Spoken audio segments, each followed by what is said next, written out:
I want to talk you through the metrics that you should be measuring when running LinkedIn thought leader ads. Now, LinkedIn thought leader ads are a little bit different than your traditional performance marketing, whether that be on LinkedIn, Meta, or other platforms, in that realistically, our goal is engagement and visibility rather than conversion.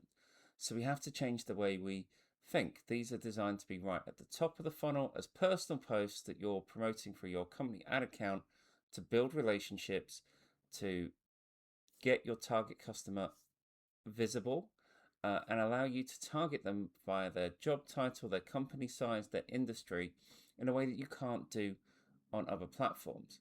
Now, it has some things to it that will frustrate a lot of performance marketers in that you can put links in the posts, but you can't get the links in the direct CTAs like the book now, the learn more, with that text below the image that you would in traditional adverts. Now, this is a bit of a challenge because that headline is often the bit where you kind of push people to take that action, and you just don't get that with LinkedIn thought leader ads. Instead, think of it as just putting that personal post from a member of your team, or maybe a client or someone in your industry that said something positive about your business or telling a story, and putting it in front of the right people. It's paid distribution.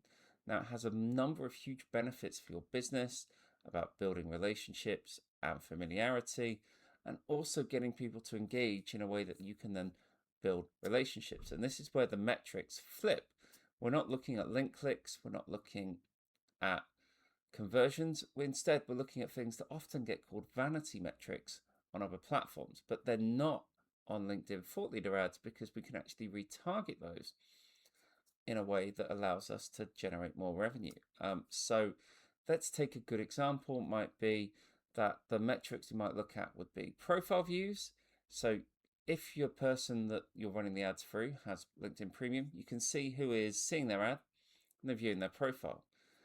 And that's a great excuse for you to reach out, see what they're doing, investigate if they're the right target audience, maybe connect with them, mention the ad or the conversation that you were having or the post that they may have responded to, and start building that relationship in a way that just wouldn't work if you were to reach out to them cold. Then we also have the same applies for follows. Maybe that you choose to follow them back, or go the next step and connect and use them, and again, like we have before, start building a relationship with those people. Then we have our likes and our comments. Now, likes are often seen as vanity metrics on other platforms, but here you can see exactly who's liked your post and you can connect with them. And it makes you now have a in with them. You have something to say with them that isn't just, oh, I hope we can be friends. You have this opportunity to be like, hi, thanks so much for liking my post. Really helps get it out there. Just out of curiosity, are LinkedIn ads, for example, something that overlaps with your current role? And now you're in a different conversation. It's not as salesy, and you can kind of frame or tweak that in a way that makes the most sense. And it's doing this that has generated me some of the most revenue out of our thought leader ads, of just being deliberate in the conversations that we're having. And obviously with comments, we can respond to those comments.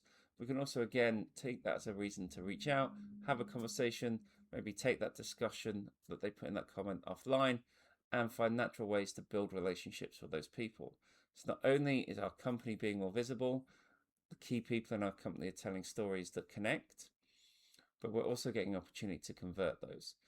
And another way in which that works is when people engage with our thought leader ads, we can actually build audiences within the LinkedIn ad platform and retarget them to other actions that they might want to take, like attending a webinar, a lead magnet, or even booking a call or visiting our website.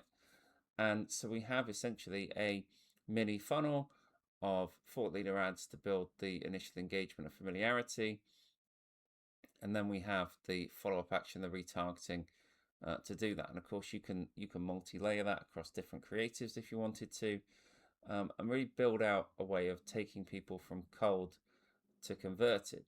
And of course, one of the things I always say to people, if you're running LinkedIn thought leader ads and you're doing it right with the right amount of budget, you might never have to send another cold DM again, because the people that are engaging with your content are potentially leads, and they are people that are going to be interested, and we can reach out to them and they're no longer cold.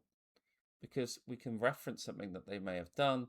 We know that they've seen our content already, and they're in a much friendlier way and more open perspective than they would be if we just sent them a message going, "Hi, we do this, would you like to buy it?" And so these factors are why when you're running LinkedIn thought leader ads, you want to have different metrics, and vanity actually can turn into sanity when we approach it in the right way. Love to know if you're running thought leader ads and the best success stories that you've had. This is my approach to the metrics you should be using to measure their success.